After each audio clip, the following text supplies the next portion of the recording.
И здравейте, потребители на YouTube, това съм аз Винход и това е моята кандидатура към предет сървъра KubiCraft. Нека кажа нещо за себе си, защо искам да се кандидатирам за този сървър и от колко време играя Minecraft. Първо, казвам се Михаил, на 16 години от град Русе. Защо искам да се кандидатирам за този сървър? Просто защото всички играчи се забавляват, защото са сериозни. От кога играя Minecraft? От версията 1.3, приблизително вече 2 години и половина, мисля, че 3 даже, не знам точно. Нека пристъпим към кандидатурата. Направил съм 7 постройки. Първо ще започнем с нашата конюшня, която изглежда така. Има 6 места за коне и магарета на 2 етажа. Нека покажа отвътре как изглежда. Сложил съм навсякъде халбалове, бейл, не знам как се произнася, халбейл, мисля. Навсякъде съм сложил, украсил съм го, само втория етаж не е украсен, просто защото не знам как да го крася, нямам никакви идеи за втория етаж. Нека пристъпим към втората къща, която е ето тази. После ще покажа всички къщи по-отделно от високо. Когато влезем вътре, на пръв поглед виждаме стълбище нагоре. Но когато завим, виждаме масичка и табуретки, кушетка, извинявам се. От другата страна пак е същото и отгоре пак същото. Само тук има на тераска. По принцип интериора ми в всички тези постройки, които съм построил откъде е един и същ. Така, тук съм построил малка веранда, някак така да го наречем. Просто е така за красота. Да не е само къщи. Нека пристъпим към третата къща, която представлява точно така. Както казах, интериора ми е почти един същ. Втория етаж пак масички, табуретки, столчета. Фучуайле. Нека пристъпим към четвърта къщичка. Да, четвърта. Която пак е същата отвътре. Не, тук е по-различно. Това е библиотека. Нека пристъпим и към нашата кула. Така, за тази кула имам да кажа някои неща.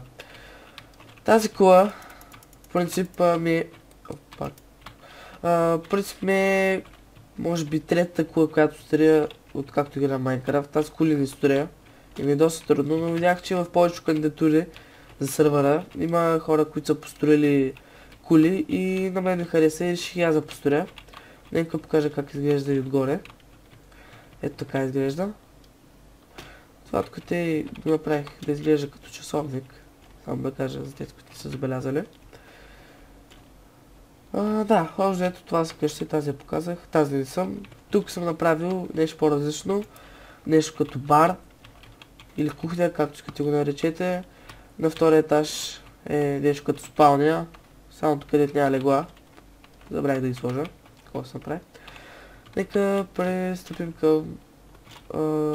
мисля, че е последната къща. Изгубих се. Да, сам съм. Така. Тук направих изкуствено езеро. Което лично на мен много ми хареса. Просто защото аз за първи път правя такива постройки. И ми хареса много, ето така изглежда езерото. Тук добавих малко кълнче, където добавих и вода. Сега съм обикалял. Ето ви покажа как изглежда отстрани. Добавих вода, която едно се влива в езерото. Той не е езеро, а язовир. И езеро може да се каже, защото водата да се влива. Тук направих мостче, което води към следващата къща. И последна къща, да. Която вътре представлява ето по то фак. Пак съм тук, съжалявам много. Нещо се беше бъгнал с item фреймовете.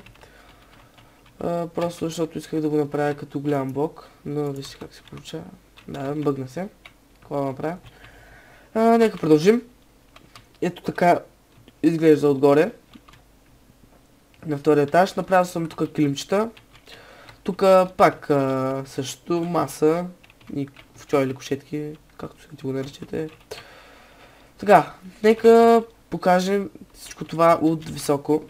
да ви покажа всяка една къща по-отделно от високо. Ето така изглежда тази къща. В принцип сега на всички къщи ще забележите, че ето... Извинявам се за лага. Ето този детайл, ето къде го правя на всяка една къща. Просто много ми харесва. И аз си го правя на почти на всички къщи. Не може да ми се нещо отвънка. Така, това беше първата къща, ето е втората. Най-обикновена къща. Така. Ето и третата.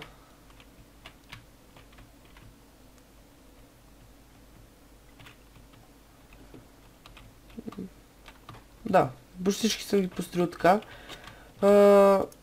Тази къща, по принцип аз какви с покриви не строя. Но реших да опитам нещо ново. И то точно в кандидатурата, да. Так да направя нещо ново и според мен се получи на тази къща този покрив. Не знам, вие ще кажете. Така, ето така изглежда тази къща отвънка. Тази къща... И да, мисля, че няма какво друго да ви покажа. Конюшната отстрани. Рекичката. Нека покажа всичко това от високо. Ето така изглежда. И да. Надявам се кандидатурата да ви е харесала. И до скоро!